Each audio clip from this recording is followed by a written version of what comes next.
Salut à tous, j'espère que vous allez bien. Donc, je reviens encore vers vous pour vous parler des choses de cette réalité du visible. Alors, comme je le dis constamment dans mes vidéos, comme mon monde dit qu'il n'y a rien de nouveau. Ce qui a été, c'est ce qui est et c'est ce qui sera est encore le physique et le reflet du non visible. Et l'Oba par son verbe parle tantôt d'une manière, tantôt d'une autre, l'on ne prend point garde. Alors, si tu ne prenais pas garde autrefois, commence à prendre garde aujourd'hui par rapport à ce que tu peux voir, par rapport à ce que tu peux entendre. Analyse bien la situation, retiens ce qui est bon et partage avec tes enfants afin qu'ils puissent sortir de l'ignorance. Alors aujourd'hui, nous allons parler du mystère sur l'espionnage, de comment est-ce que les peuples, les pays espionnent les autres pays amis, de savoir comment ils sont en train de se préparer. Et c'est comme ça que les grandes nations le font en fait. Et ils utilisent des moyens de l'internet, de la téléphonie. Parfois, ils utilisent également des personnes qui vont s'infiltrer en fait dans des camps. Vous ne savez pas pourquoi il y a parfois des bases aériennes dans certains pays. C'est toujours pour espionner. Alors, vous allez voir que cela existe même dans les Bibles classiques.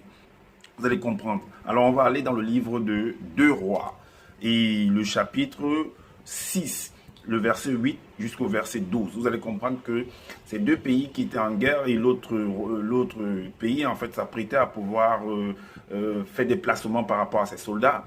Et avec un homme très habile qu'on appelle Élisée, qui était très fort dans le système de l'espionnage et qui va avertir en fait au roi de ne pas en fait de savoir comment déjouer en fait. Donc on va lire pour comprendre.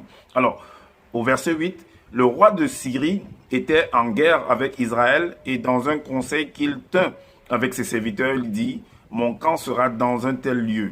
Mais l'homme de Dieu fit dire au roi d'Israël: garde-toi de passer dans ce lieu. Donc, quand on dit l'homme de Dieu, ça veut dire que c'est quelqu'un qui est un Dieu, en fait. C'est quelqu'un qui a la connaissance, en fait, qui connaît beaucoup de choses, qui a appris beaucoup de choses. Garde-toi de passer dans ce lieu, car les Syriens y descendent. Et le roi d'Israël envoya des gens pour s'y tenir en observation vers le lieu que lui avait mentionné et signalé l'homme de Dieu.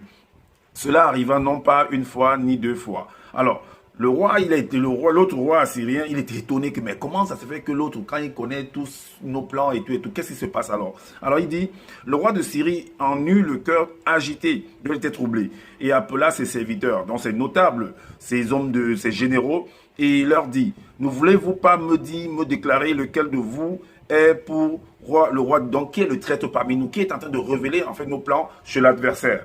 Alors, l'un de ses serviteurs répondit: personne, ô roi, mon Seigneur. Mais Élisée, donc l'homme de Dieu, l'homme intelligent, l'homme qui a la connaissance, l'homme qui a la vision, l'homme qui est fort dans l'informatique, dans l'internet, dans la téléphonie, dans le piratage. Le prophète qui est en Israël rapporte au roi d'Israël les paroles que tu prononces dans ta chambre à coucher. Donc, il connaît tous ces trucs. Ils ont mis des choses en place pour pouvoir savoir ce que tu fais et ainsi de suite. Parfois, on envoie des femmes, des hommes, et ainsi de suite pour infiltrer. C'est ce que fait le KGB, le FBI, le Daesh, et ainsi de suite. Beaucoup de noms de symboles qu'ils utilisent pour pouvoir qualifier, en fait, c'est des termes très techniques. Alors, dites-nous en commentaire ce que vous pensez par rapport à ce que vous venez d'entendre et n'oubliez pas de partager la vidéo, de liker, également de vous abonner massivement. Alors, je mettrai également des images en fait, pour vous montrer en fait une affaire d'espionnage qui se passe entre la France et le Maroc en images dans la vidéo. Je vous dis à bientôt.